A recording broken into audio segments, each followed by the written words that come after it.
Well, here we are again. Here we are. We're back from our trip.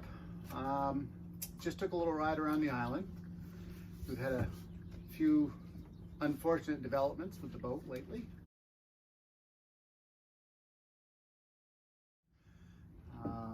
What do you think, hon? How was the trip to from Maryland? What do you think? Let's do it again. No? Or go a little bit further this time. I don't know. There we go. Florida next? Maybe, yes. Yeah. Of the places we stopped, what were your favorites? Oh, God. I wish you asked me this before. Chesapeake was a lot of fun. The Chesapeake Inn? Yes. That was one of my favorites. Yeah. Like the town, the candy store was fantastic. It was a neat building too. It was, yes. Bank. Yep. Well, some people are wondering what this whole trip cost. We went through about 830 gallons of fuel. So our fuel cost was just shy of $3,300. Scott bought most of the meals, but we picked up a couple. And our marina fees and a few other bills that we had were $65.79. And it's funny, the least expensive marina was the one we liked the most, which was Chesapeake City Inn.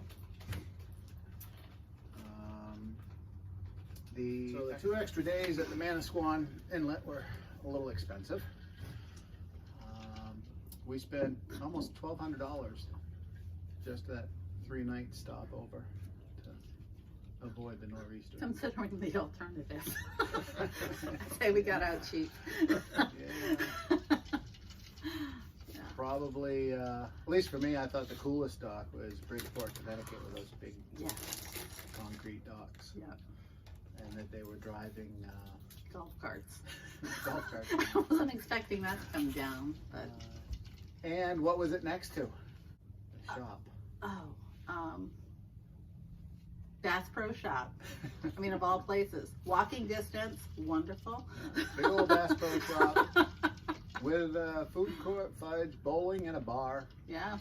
It was a great Bass Pro Shop. What else did we have? Newport, Rhode Island was kind of neat. That was fun. Nice little town, Newport. Yep. Too many people. Tons of people. Awful lot of people. Well, it was a holiday weekend, so we're coming into. That's true. That's true. Sandwich Marina and Cape Cod. That was fun. Yeah. It was, Pilot House. It was very quiet. Yeah. Dinner was good. Mm-hmm. So, yeah, and it was quiet. Yeah. And the dockhand was great because he very helpful. He allowed us to dock, change where we wanted to. Yeah, change our assignment. So. What else did we have? Closer to the restaurant. Oh, Cape May. What'd you think, Cape May? Cape May. I don't remember Cape May. Cape May, the walking town, the walking mall. Oh, the Victorian, yes. Yeah, all the Victorian houses. The Victorian, yes. That place. That place.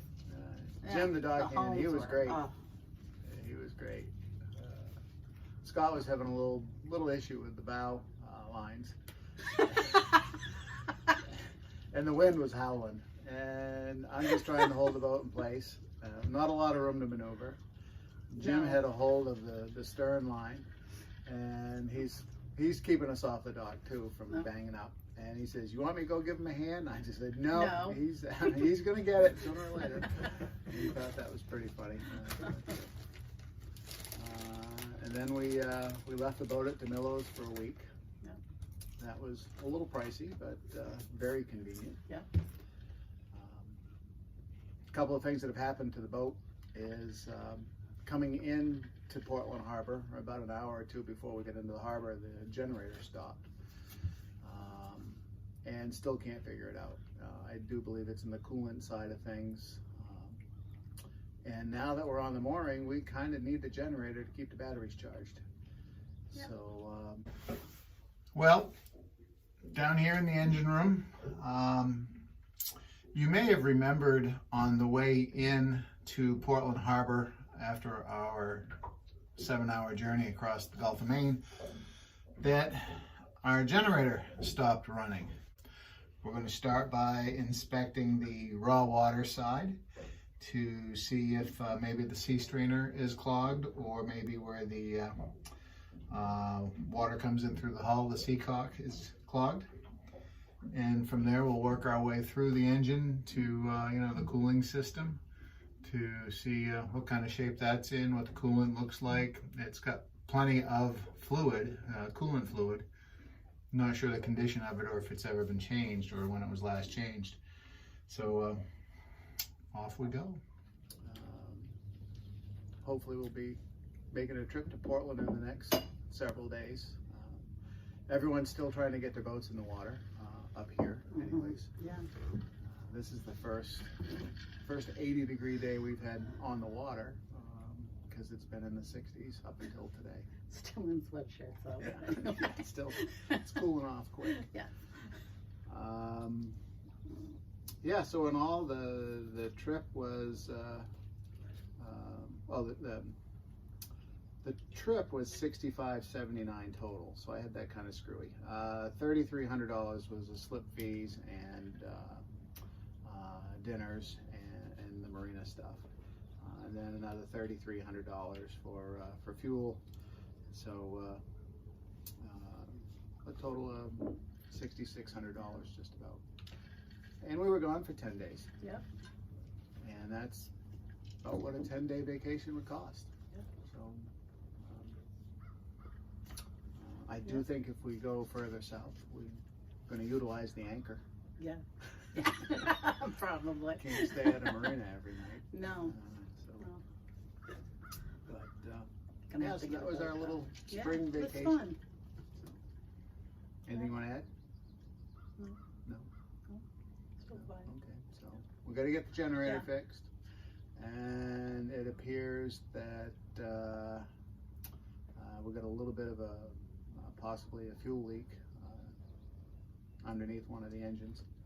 So one of the girls isn't too happy right now. No. But we'll figure that out. It's not much of a fuel leak. No. So.